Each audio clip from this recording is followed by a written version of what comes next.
Hey guys, Kyle Hollern here, OP of the KW Alliance Group. Hope you're having a great day. Today I am joined by Katy Donovan out of our KW Leesburg Winchester office. Hey Katy. Hi, how's it going? Good. How's your day going so far?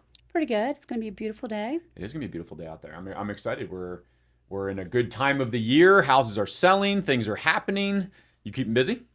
Yeah, pretty Good. busy. I've got 4 listings coming on in the next month. So, Nice. Awesome. Well, we're going to talk about that today, but I'm really excited to be joined by Katy today. I've known Katy for several years now, I think going back a little bit, and focuses on military, does some really mhm. interesting stuff and things I think are really impactful in our community.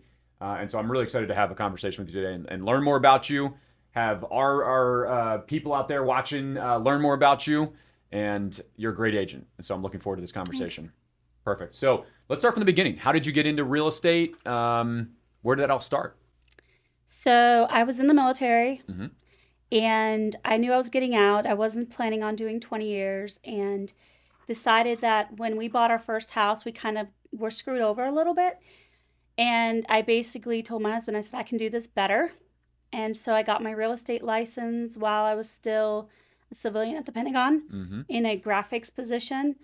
And with 3 kids, I was like, I can't keep working this schedule. It's killing me, 4 a.m. to noon. So I got my real estate license and just took a dive. So you went to high school in Winchester, then hmm you got in the military following high school, right? And then had that career for a while. Yeah, I was in 8 years, Yep. did 2 tours to Iraq, came home, and then I transitioned into the same position at the Pentagon, Yep. and then did that for about 7 years, and then decided, you know what, it's time for a change. And then I started real estate in 2013. Got it. Well, I know I speak for most people out there. Thank you very much for your service. Thank you. 4 a.m. to noon. That's a tough schedule. It was. I would get up at 2 a.m. and my kids were super young. Yep. Um, I really don't remember much more than that, Right. you You're know. just hustling, probably just grinding at that phase. No sleep, yeah, and Yeah. just moving. And just moving and shaking. Yeah. It's always interesting to hear stories about how people got in the business because I think, especially where we're going in this industry, I feel like hmm right now, service is so important. And it's interesting to hear from you that you said like you just didn't think that you were maybe served at the highest level by the agent that you worked with.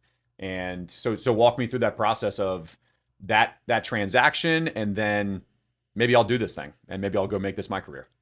So when we bought our house, we at the time I didn't know that I had VA benefits to be able to buy a house, that I could use a VA loan. We ended up buying a townhouse at the peak of the market in 2006, Okay. interest only mortgage. Mm-hmm. We ended up having 2 mortgages on it. The home inspection was really shoddy, Mm-hmm. where we ended up having to replace a bunch of stuff the minute we moved in. Right. And I honestly felt like it was more of a transaction for her than really staying in touch with us and figuring out, what we need. Right. And so I never heard from her after that fact. After closing, we didn't get a closing gift, nothing. There was just no Communication. communication. And even years later, when we went to sell, that agent that sold our house, same thing. So after we closed, we rented for a little bit, and then we decided to look for another house. And that agent that we used, I said, listen, I will do all the legwork. I just need you to write the contract. Mm-hmm. We found the house and did everything, and I was still in the process of getting my license at that point. And so I really had more of an eye opening time of really seeing how it went down. Right. And there's just things that I didn't agree with. And so I had told my husband, I was like, you know, we should be able to do this way and that way. And by that time I knew my VA benefits, and we had bought the second house with a VA loan. But there were still things that I didn't agree with. And I'm like, I as a first time home buyer, second time home buyer, I really wanted to make sure that the future people would be educated on, especially first time home buyers when they're veterans, or even veterans that go to buy again. A lot of them just don't know the ins and outs about that. And so that became really important.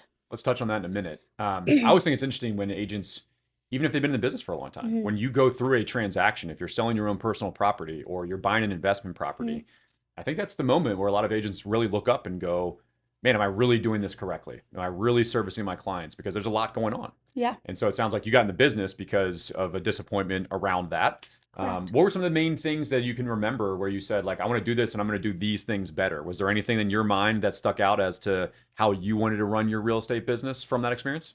Yeah, so just literally, there was no education from the agent. Virginia being a buyer beware state, there was no acknowledgement of that, really explaining that. Mm-hmm. There was no question about the home inspection. They just kind of handed you a home inspector, and I felt like we had to go with that home inspector. And I was like, it really should be your option of what home inspector you want to use, and that home inspector should be explaining everything. The agent should also be checking in to see what they can help you with, right? Because it's such a massive problem, big issue. A lot of sellers don't know what contractors to use, who to trust, especially when they're VA and they're constantly moving and they haven't used any contractors, or timeline, like if they have to move out, who's checking in on the house and things like that. And so seeing that in my own transaction, that we had absolutely no help, I was like, it would have been nice to have a list of contractors to call from day one, Right. or have a choice in home inspectors and be able to interview them maybe before I hire them, Right. or checking back with us after we moved in to see everything went correctly, that we had all the utilities hooked up. None of that came into play. And so that was very frustrating. I think that's the thing we need to solve in our industry right now. Hmm. Many agents are focusing solely on the transaction and when somebody's looking to buy or sell. Yeah. I think the agents of the future right now are going to be looking at how they manage someone's homeownership journey Hmm. and being a part of that entire process, and not just when they make that decision that they have to move.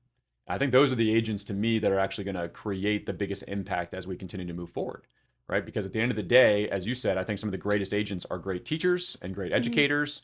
And so if they're just showing up to like give your spiel, right, and put your sign in the yard and then try to move on to the next transaction, Yeah. I think you're in trouble. And it sounds like you kind of agree with me on that too. Oh, 100%. Right. So a really cool concept around this I heard a couple weeks ago was, how do you start thinking as an agent around not so much transactions and how many deals are you closing yearly, but looking at it more as homes under management, Hmm. right? How many families under management do you have that you're assisting with, again, with vendors, with problems, issues, and being proactive about it? Hmm. And that way, when they go to buy or sell, who do you think is the person that they turn to, right? They're going to turn right back to that person. And so I would just say to you guys out there, if you're in a lead gen kind of wheel right now and all you're doing is trying to find the now buyers and sellers, I would say like get in the middle of the process now, regardless of where somebody is. And if they're not buying or selling for 2 or 3 years, you start building your database, start building your funnel that way. Because I Hmm. really do think the consumer is going to dictate moving forward our role in the transaction, Right. right? So anyway, VA. So I love following some of your social media. I know this is something that you talk about often. I know you do seminars for VA. Hmm. So clearly, I don't think we need to state it. Like your background's in the military, you felt like you didn't get the right service when you kind of came into the homeownership journey. So what are some of the things that you would like to make sure that people know about around the VA loan and military clients in general, right? I know you work with a lot of them. So kind of talk to me about why you're passionate about that and some things that even people maybe watching the podcast can learn about the VA loan. I think the biggest thing is that when you join the military, a lot of times you're very young. You have absolutely no clue what benefits you have. And there's not enough education done up front as far as what's offered to you. So when people do realize that they have a VA loan, they don't know that usually they forget it's assumable if they go into sell. They forget that they can use their VA loan more than once, that they can buy investment properties with VA loans. Things, just the little tiny details. The biggest thing is, too, they always say that you can buy a house basically for free on a VA loan. And yes, that's true to most of the time, because you're still paying for home inspection, you're still paying for the appraisal, but you don't have that massive down payment. And so a lot of them are like, "Well, I don't want to do that because there's a caveat where people don't want to take VA loans." And I'm like, "You know what? Leave that to me. That's my point in having to educate that other agent on the other end, Right. because you should be allowed to use your benefits. You've served. You've given your time for it. It's a right that you have, and therefore you should be allowed to use it and not have to say we're going to do conventional and then refinance later. Right. I think a lot of times too is just there's zero education up front, and a lot of them don't know how to go about it. And the agents that they might interview don't deal with it enough to really be educated on it, because it does change consistently, just like anything else, especially now with our new rules changing. We don't know yet how that's going to affect veterans, if they're going to be able to pay commission up front or whatnot, but they're working on it. And I think an agent who's consistently staying on top of that information is the one that should be servicing them. So I have a lot of veterans that actually either see my podcasts or my videos, or they're just Googling veteran agent, and that's who they want, because they want somebody who's in the know, who knows the lifestyle as well. Growing up moving all the time, I'm very familiar with packing and moving. Sure. That it's just an important key to them to know. I think for me, it was, I didn't grow up in terms of like my parents being military. Hmm. When I graduated school and I moved down to Hampton Roads, Virginia, and I lived down there in Norfolk, and that's where I started Yeah. my real estate career. Um, Obviously, heavy military town. And I think that's when I really started to realize and focus in on, like you said, the education and the benefits Hmm. around it. I had to educate myself, right? And still, even to this day, like you said, it's constantly changing. And so having somebody like yourself in their world is a really important part, because it is a great program. And to Hmm. your point, you said it a second ago, and I think we can land on it. The last couple of years has been tough because we've had such restricted inventory. And so because of that, sellers have really been in the driver's seat. And I think what I heard you say there was you have to educate other agents on the benefits of using or looking at and accepting VA loans on contracts. And I think there was a period of time there, right, where like that was really difficult. And I remember getting calls in like 2001, early 2002, when that market was really hot, where like veterans were losing because of that. And that was something that really negatively affected me, where I just said, we need to start educating the consumer better, both on the buyer side and understanding what benefits you have, but also to sellers, right? Is that we need to take care of our military, and you can't look at a VA loan as a negative. And I would even say, luckily, we've seen some rules and some laws changed around, um, uh, you know, looking at protected classes, et cetera, and where financing is coming from. And so I do think in the last couple of years, the VA has been a little bit more protected around source of funding. Hmm. But at the end of the day, I think the education needs to continue, right? 100%. Yeah. What is your education program? So if we have anybody out there watching, buyers potentially that are military, that want to learn more, how can they get in touch with you? What are the best ways in which you are teaching them about the VA loan? So I do a lot of little snippet podcasts about just answering questions about the VA loan, what's important. I have a buyer booklet specifically for veterans that answers general questions. And I just started doing buyer seminars where they can come and they can just learn how to download their COE, certificate of eligibility. Mhm. So they have that, because that's one of the first things the lender's going to ask for. Also, debt to income ratio is different for a veteran who's buying on a VA loan than it is on a conventional loan. Just that terminology, we basically go over during that seminar from beginning to end, the entire process, and how to get ready for buying. If you need contractors, literally anything and everything you can think about is covered in there. And they can always reach out to me as well. They have my phone number. I'm not just here for the transaction. I'm your lifetime realtor. Awesome. So we'll make sure that like in the podcast, in the comments and description down below, that we get Katy's phone number, email address, and Instagram handle in there. So if you guys want to connect with Katy and learn more about that's there. Now, what area do you work? Is there a territory? Is there where do you enjoy your transactions? I know you can help people all throughout the country with referrals, all throughout Virginia. Mhm. What's your market? What do you see as your market? So I have a very, very big soft spot for my military. So I tend to go all over. Okay. Usually I service anywhere from Woodstock, literally all the way into Arlington. Hmm. I have military clients that have called me that have been all the way out to Woodstock and all the way out to Arlington. So really, I will go anywhere for them because I want to make sure that they're serviced properly. But usually, my area of expertise is Winchester all the way to Sterling. Got it. Yeah. I don't even know where Woodstock is, so hopefully you do. That's out in the sticks somewhere, I'm sure. Shenandoah Valley. Shenandoah Valley. All right, well, beautiful part of our state for sure. All right, so Winchester, kind of up to the West Virginia line, then all the way down into Sterling, Loudoun County, Yeah, Fairfax County. And if you need to go into Arlington, Alexandria, you'll I go. will. Primarily, I usually have 70% sellers, 30% buyers. My buyers usually are all referrals or they're veterans from referrals. And I mean, I will help anybody, right? But usually my sellers are veterans that have bought with me that are now looking to move because they've gotten stationed. I have somebody who literally just called me last week. They are getting ready to list. They bought the house last year with me. And now they're moving to another area. So it can be 3 years, it can be a year, it can be 6 months. They know I'm there for them no matter what. Awesome. So we have a lot of agents that watch the podcast too. So what are some of your lead gen techniques that you use to find your military clients? I know we talked about podcasts and Hmm. booklets. Do you network into other heavy military areas? Because I noticed down in Norfolk, I had made a connection with a guy in San Diego, Hmm. and there was a Navy base there, and there was a Navy base in Norfolk, right? And all of a sudden, it became that, hey, if you have people moving out here and need to learn the area, I'm here to help. And so again, that's where I kind of got my training wheels around the VA, loan, etc. Hmm. So how do you do your lead gen? What are the main ways that you lead gen? So Keller Williams has a Keller Williams military community. And when I went to family reunion, I wanted to connect with as many military agents as possible. So all the military classes I went to, I was just handing out my referral card. And I've built that referral network also on command, but also on Facebook. Yep. And so there's a huge community. That's one of my lead sources. Mm-hmm. The other one, I do a lot of military lenders that I've worked with over the past that will send me clients that are looking to move into this area.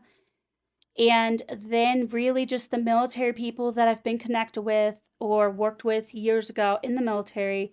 I let them know, hey, listen, like I can get you an agent anywhere who's looking to move and so forth. Right. So, I think that's one of the great things about KW. We're such a large company, and I know we talk about closed units and agent count and all the rest of that stuff. But at the end of right. the day, one of my favorite things is they have these things that are communities, right? They're called communities, and we probably have, I don't even know, maybe 15 of them at this Hmm. point. Military is one of the strongest, I would say, and so that's a community that KWI created.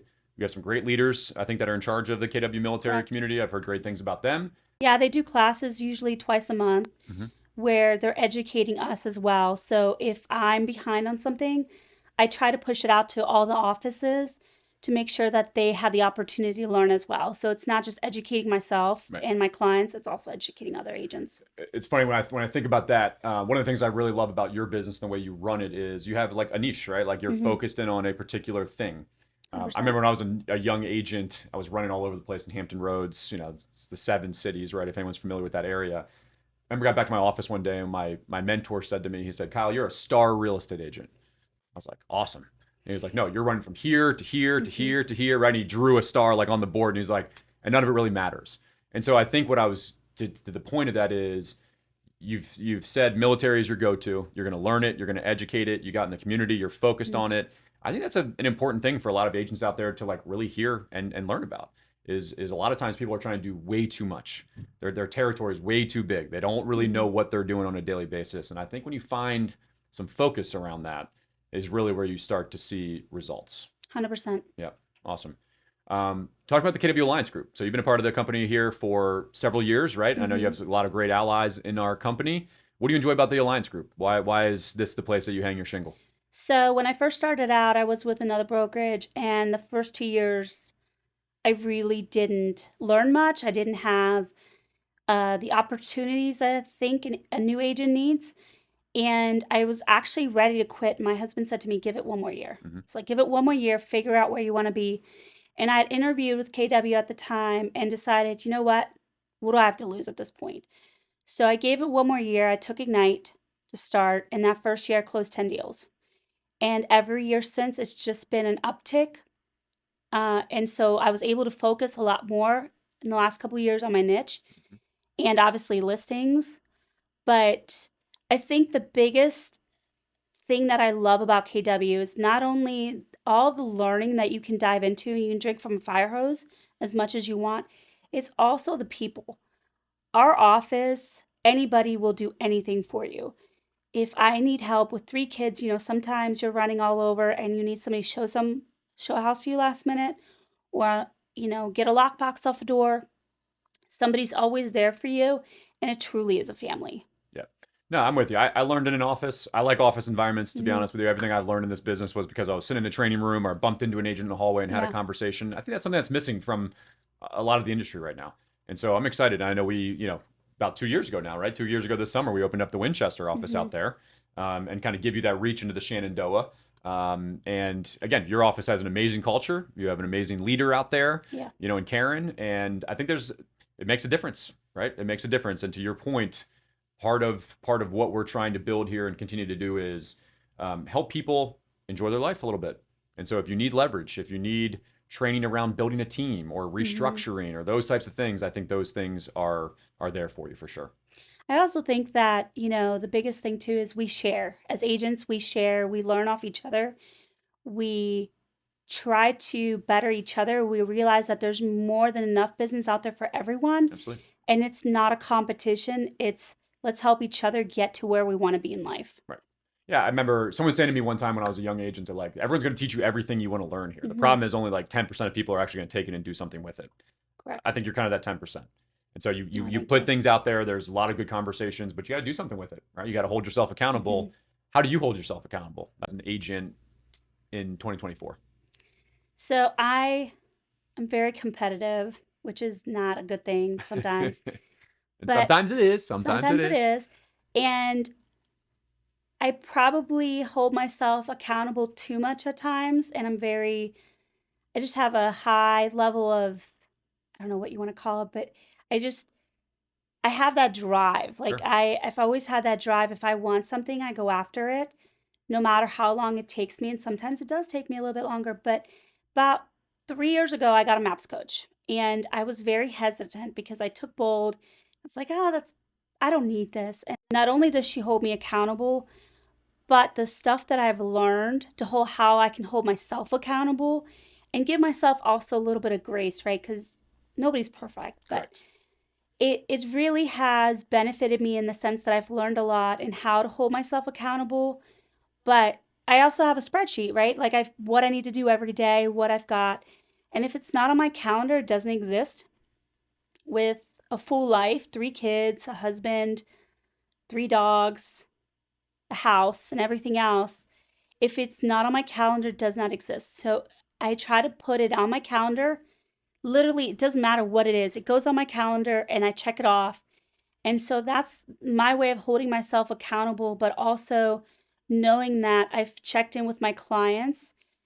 And the biggest compliment I've gotten from that is that they love when I talk to them. It doesn't matter, it doesn't have to be about real estate, but we talk and I know what's going on in their lives. And so that's just a proud moment for me because I want to make sure that regardless of where my numbers are, it's not about the numbers, it's about the client. And so if that's on my accountability check off, we're good. That's all that matters. I love that. I read something last week. It said, my own expectations are the heaviest weight I've ever carried. That's 100% true. And I think that's something that a lot of agents out there need to hear. And I Hmm. needed to hear it too when I read it, right? Because purpose of business is to fund a perfect life. And Right. so if you're not finding that balance and happy and spending time on relationships that matter to you and Hmm. your children and your parents and your cousins are like, Right. and so it sounds like you have a good balance. And then the other thing I heard you say there was, and I'm the same way. Like I live by my calendar. Like if it's not there, it just doesn't happen. Yeah. And there are days where I've got to move things, all right. But if I have to move it, I have to replace it somewhere. Right. I think a lot of agents get in the business sometimes, and that they have that sense and idea of I want to have all this freedom and I want to be able to go do all these things. And like, Hmm. sure, that's part of being a business owner is going to be Right. able to dictate your own schedule. But you have to have a schedule, Yeah. right? You can't just be flying by the seat of your pants every day and think that people are just going to call you because you have a real estate license. Doesn't work. Doesn't work like that, right? Mm-mm.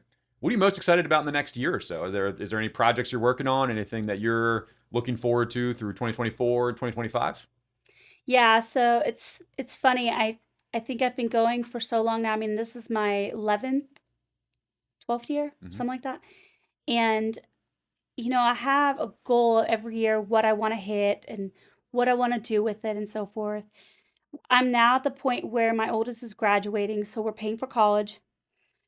We also want to buy our first investment property. We just built onto our house. That was this year's project. Right. And I couldn't do that if I didn't have the support of the people in my life as well, clients, coworkers, but for the most of my family, because my kids know if mom's got to go to work, they got to figure out how to make dinner or feed the dogs. But in the next year, I would say the biggest thing is we want to buy an investment property. Awesome. I really want to get my education up for the military to the point where it's a known factor out there. So that's a huge thing. I'm trying to dip into like the National Guard units as well as like the Pentagon, but there's a lot of red tape that you have to get through to be able to do that. So it's a process, but that's the goal, is to get in for especially people that join right out of high school, know what their benefits are. And they're like, you know what? If I move from station to station, I can buy a house at each station and become that multimillionaire through home ownership. So that's one of the big ones. I love the idea of the investment property. Hmm. Obviously, at KW, at the Alliance Group, especially like here this year, we started our Yeah. investment division. And so that's how to, Hmm. I want same thing like you're educating veterans. I want to make sure that we're educating our agents on how to Hmm. properly do that. Because to your point, I remember in Norfolk having like a client who bought something every time he went somewhere. Hmm.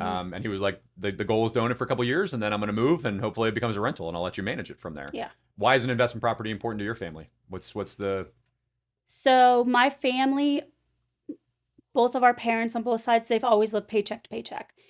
And they really never had that security. And I want to be able to have that security for retirement as well as for my children, that down the line, if something were to happen to us, they have something they can fall back on. right? They can use it down the line. We can Airbnb it. It's a place for us to get away Love it. once a year. Yeah, so it's both, right? It's Correct. finding a place you guys will go enjoy as a family, and Yeah. at the same time, if it's an investment, can Mhm. use it as an investment.